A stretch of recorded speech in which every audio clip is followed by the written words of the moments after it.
Hello everyone.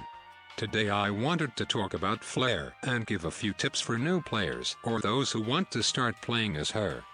Flare is my favorite character to play as in Smash Legends, and today I will explain to you all why Flare is objectively the strongest, most fun, most well-designed legend in this game.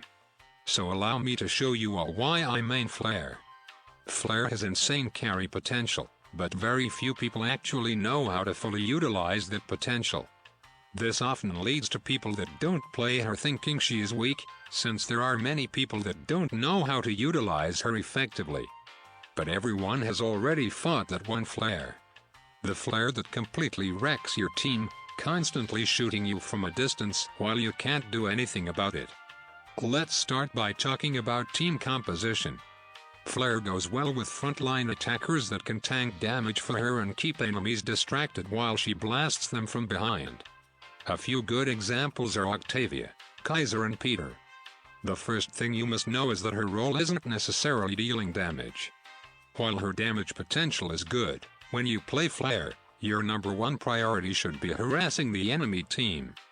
All of her attacks have really good knockback, so if you know what you're doing you can make your opponents go anywhere you want. Flare has very favorable matchups against slow characters with big hitboxes, so legends like Kaiser, Zapata and even Alice.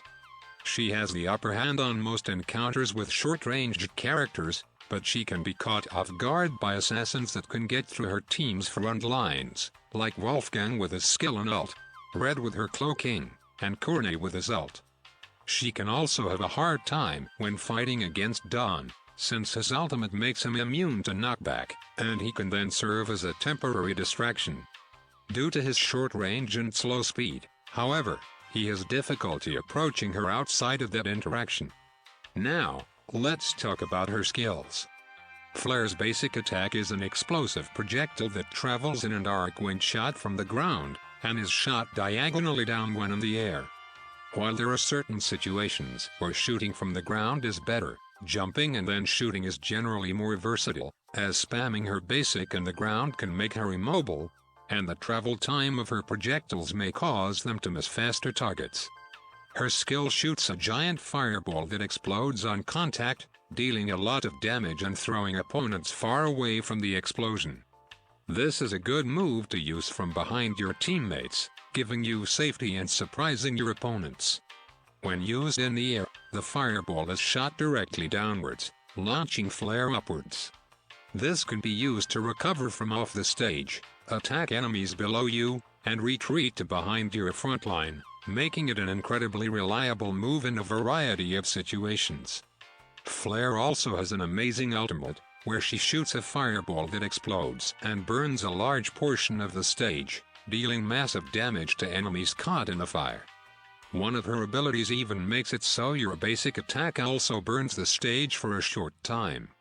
This can be used very effectively in modes like Escort and Dominion to keep enemies away from the point. Speaking of abilities, let's talk about them. My personal recommendation is the combo of Flames of Deterioration, and I hope that through this video, you have learned to appreciate Flare as much as I do. May we warm the world's sisters, and may our flames stretch to the sky. Good luck when you play her, you'll need it.